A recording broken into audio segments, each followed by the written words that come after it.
Bienvenidos a bordo, a esta reentrée de este programa low cost, como las compañías aéreas, que esta noche empieza con, más que un video, con una grabación, que es la grabación inmediata de las palabras del caballero Jonas Walla, el hombre que presuntamente controla o lidera un grupo mapuche que estaba detenido, que ha sido deportado a Chile y que desde la cárcel, inmediatamente después de conocida la decisión judicial, decía lo siguiente. El Winca capitalista y su poder es nuestro enemigo. Al enemigo se lo destruye. Hagan lo que ustedes consideran que haya que hacer. No pienso dialogar más con estas basuras. Asesinos, racistas, no tengan miedo. ¡Viva la RAM! Piedra y fuego a la opresión. Vamos a responder con el mismo nivel de violencia con el que ellos vienen. Así que me aguanto el jefe, me aguanto Peña, me aguanto Daniel. ¡Maricho! Defiéndanse con lo que tengan a mano. Hasta la victoria, hasta vencer o morir. ¡Maricho!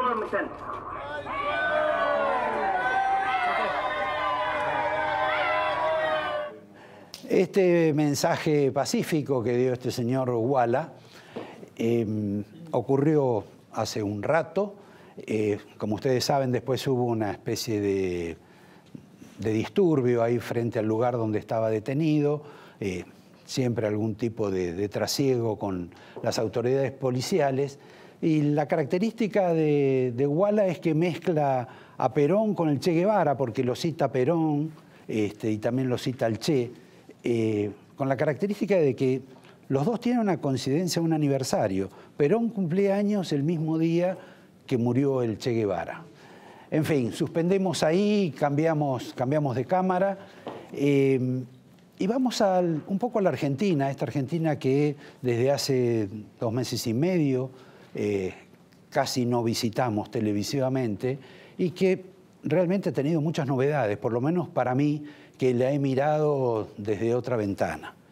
Empecemos por el discurso del presidente Macri, el último discurso en el Congreso, un discurso que no es el original, porque el original al parecer tenía una serie de datos, de información de tipo económico, que no satisfizo al señor Durán Barbas, quien decidió cambiar eso e incorporar toda esa suerte de levadura de optimismo que caracteriza este momento de la administración. Ese cambio tuvo un elemento adicional que fue no hablar más de la herencia recibida, como si antes hubieran hablado con precisión y datos de la herencia recibida del kirchnerismo. Pero, bueno, así son las cuestiones, esto es lo que hay y esto es la Argentina. Cambiamos de hoja. ¿Quién manda hoy en el gobierno de Macri? Porque es evidente que, sin duda, por las limitaciones o restricciones económicas, Macri ha tenido que asumir posiciones más duras, más severas. Lo escuchamos hoy al señor Cabrera hablando contra los industriales, casi destratándolos, a Marcos Peña tomando también iniciativas más fuertes. Y ahí lo que uno ve es que aparte de este endurecimiento hay una prevalencia de algunas figuras en el gobierno. Uno nítidamente es el delfín de Macri, que es Marcos Peña. Pero el operador, el que en alguna medida parece imponer decisiones, llevar gente al gobierno, etcétera, es Mario Quintana, uno de los segundos de Peña, a quien se le atribuye ciertas características de monje gris. Él, por ejemplo, es la persona que lleva al señor Cuccioli como reemplazante de Alberto Abad. Cuccioli trabajaba con Quintana.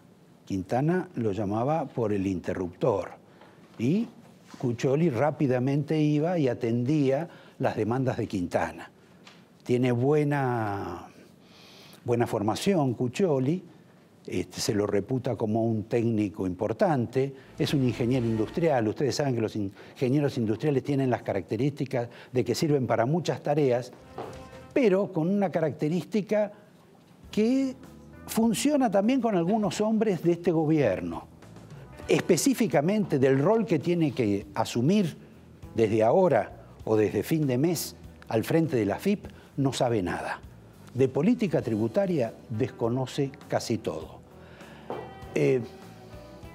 Eso es lo que hay, eso es lo que viene, y vamos a hablar un poco de este tema de Abad, que merece algún tipo de capítulo, porque Abad es un hombre que desarrolló una gran carrera en el sector público, sirvió con Menem, sirvió con Bauzá, sirvió con Duhalde, hasta sirvió con los Kirchner. Siempre se fue más o menos bien y solo tiene una mácula importante, que es que participó en el grupo que a través de Duhalde le dieron 75 millones de dólares al grupo Clarín, que, digo, con Duhalde, con Gutiérrez, etcétera, con la provincia de Buenos Aires, que en alguna medida desaparecieron. Un proyecto de aquella época. Según Peña, Abad ha sido uno de los mejores funcionarios que tuvo esta administración. Lo despidió con bombos y platillos. Corresponde, porque Abad es una suerte de buque minado. Mejor que no toque ningún puerto. Creo que me entienden. Pero lo que dijo Peña también fue acompañado por Abad, quien dijo que virtualmente nunca había trabajado tan bien en su vida, nunca había servido tanto a un buen gobierno. Y la pregunta lógica que uno se tiene que hacer sobre Macri, sobre Peña y sobre Abad es si estaban tan bien, si funcionaban eficazmente, si nunca habían dado un servicio al país como el que estaban dando, ¿por qué se fue Abad? Bueno, Abad tiene una historia de conflictos con Macri. Macri tiene uno fundamental con él. Le atribuye exageración en la soberbia y falta de control sobre el secreto del blanqueo. Porque con la administración de Abad ocurrió un episodio gravísimo. Alguien violó todos los secretos de la AFIP y alguien tiene el archivo completo de toda la gente que blanqueó. Como ustedes saben, los que se llevaron esa información hicieron difundir algunos elementos, sobre todo los parientes, hermanos sobre todo, de Mauricio Macri. Eso a Macri lo sacó de quicio. Pero Abad también venía con varios conflictos con Macri. Abad estaba en conflicto con la empresa Mercado Libre, que está dirigida por una persona que ha sido un sponsor del PRO durante mucho tiempo. Para Abad o para el grupo que maneja la AFIP y los abogados de la AFIP, creen que de algún modo u otro hubo una actitud elusiva de Mercado Libre en que no pagó determinada cantidad de impuestos. Apenas se inició ese principio de causa, Macri salió en público a decir que el titular de Mercado Libre era el mejor empresario que había en la Argentina. Esto ocurrió, es público, del mismo modo que es público que Abad no está conforme con algunas presentaciones de la empresa OCA, tan vinculada a Moyano, que la maneja como si fuera propia, pero con la advertencia de que realmente OCA compite con otra empresa que en alguna medida ha sido desleal en la materia o tiene un privilegio, que es el correo. Hay impuestos que el correo no paga y que OCA debería pagar. Esto también lo vio Abad. Pero bueno, no tuvo de las mejores relaciones con Elisa Carrió y últimamente, aparte de otros conflictos, entró en dificultades con Angelici. Porque denunciaron al cuñado de Angelici, creo que también a la hermana, por algunas filtraciones. Y bueno, y quedaba pendiente todo eso, más los pleitos que hay por el tema de Cristóbal López. viejos pleitos que hay con Cristóbal López dentro de la AFIP y que les advierto, quizá Cristóbal López en algún momento lo podemos invitar a este programa porque me parece que lo van a poner en libertad. En suma, 2 detalles. Les recuerdo que Abad sigue siendo un buque minado que circula por el océano, pero no se va a detener en ningún puerto. 2, no se entiende lo que dijo Marcos Peña sobre el retiro de Abad, porque dijo que despedía a un gran funcionario, no como a los corruptos de la administración anterior, refiriéndose exactamente a Echegaray, y olvidándose que su presidente, nuestro presidente, antes de ser presidente, dijo que Echegaray, otro buque minado que circula por el océano, sin tocar ningún puerto, era el mejor funcionario de Cristina de Kirchner. A propósito de Cristina, ustedes vieron que Cristina está como retirada, ha tomado una decisión profiláctica, se aparta parcialmente de la política partidaria, le está cediendo responsabilidades a uno de los hermanos Rodríguez A., que es el que pone casa, comida, convoca eventos y dispone de ciertas efectividades conducentes para organizar el partido. Pero entre tantas cosas de estas de grabaciones y desgrabaciones de Cristina, que trata de boludo a casi toda la gente que la quiere y que no la quiere, no ha hecho ningún comentario sobre este corredor de autos que se pronunció sobre el aborto, el señor Di Palma, cuyas declaraciones, la verdad, preferiría no repetir. Pero la señora Cristina, que lo tiene como diputado propio, que lo ha hecho elegir ella, que ella le puso el dedo, lo eligió, no tiene nada para decir al respecto. Es muy raro todo esto del tema de la despenalización del aborto y la discusión, porque este tema, el presidente está en contra, la vicepresidenta está en contra, el jefe de gabinete está en contra, la gobernadora está en contra, el Papa obviamente está en contra, Cristina de Kirchner está en contra, el gobernador de Salta y varios gobernadores más también están en contra. ¿Y quiénes están a favor? Según las encuestas, la gente. Es un dato, un dato. Me suspendo un poquito de esto para hablar de 2 cuestiones. Una, entretenida. Me parece que Máximo Kirchner y José Manuel de la Sota, que no se quieren, tómenlo en cuenta de la Sota, porque de la Sota es posible que se postule dentro del peronismo. No sé si antes del Mundial o después del Mundial. Pero ustedes han visto que de la Sota es modelo de su propia sastrería, de su propio negocio de ropa. Luce una figura que antes no tenía. Y curiosamente, otro que ha mejorado también su silueta es Máximo Kirchner. Los dos, no sé si tienen el mismo médico, pero sí han utilizado el mismo mecanismo para adelgazar, que no es esta dieta espantosa que yo sigo y con la cual me va muy mal. Cambiamos finalmente de tema, me refiero a la vergüenza esta de los docentes y el gobierno de la provincia de Buenos Aires, a esta discusión eterna sobre el porcentaje del aumento, sobre la cláusula gatillo y sobre las revisiones de los salarios.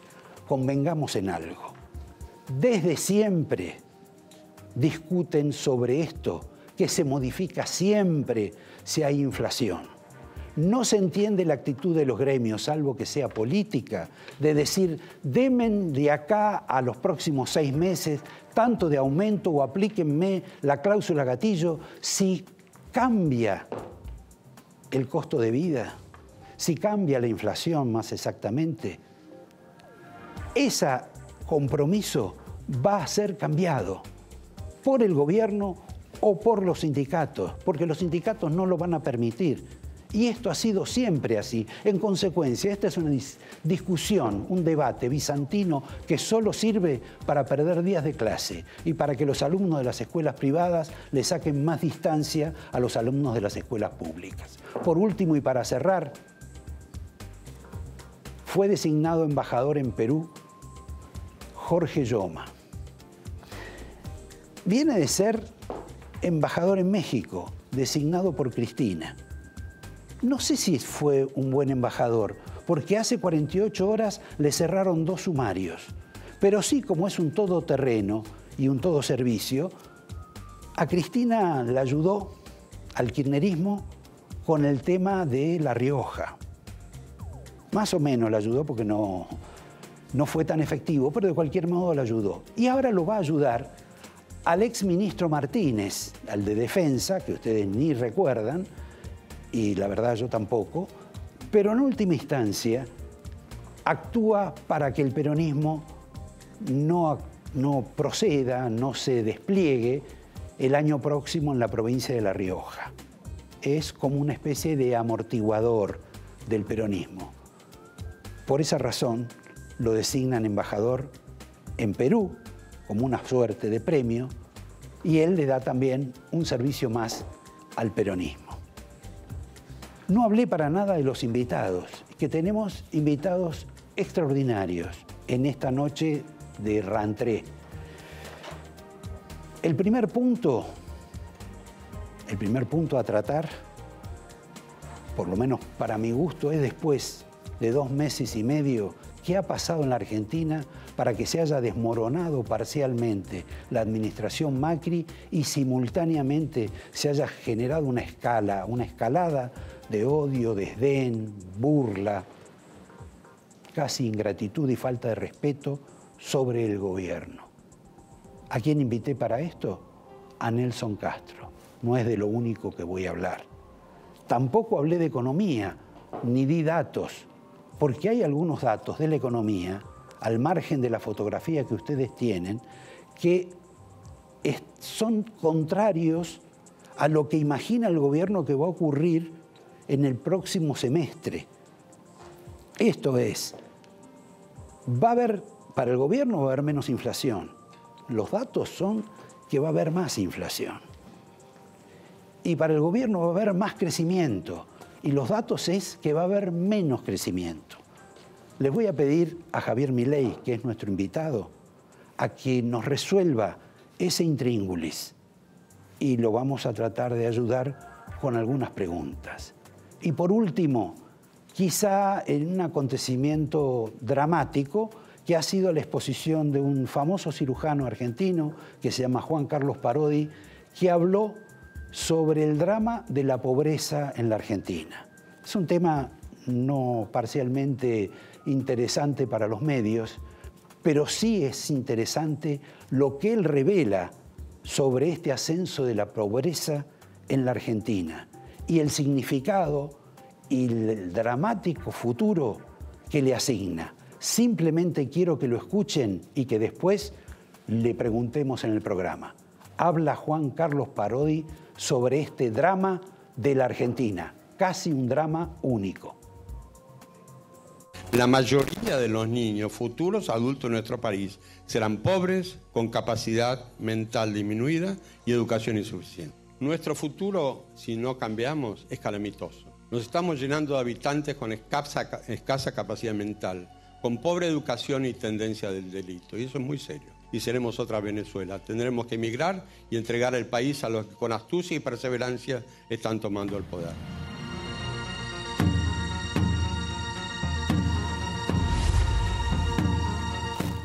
Un vaticinio, bueno, que él lo va a tratar de validar en la entrevista.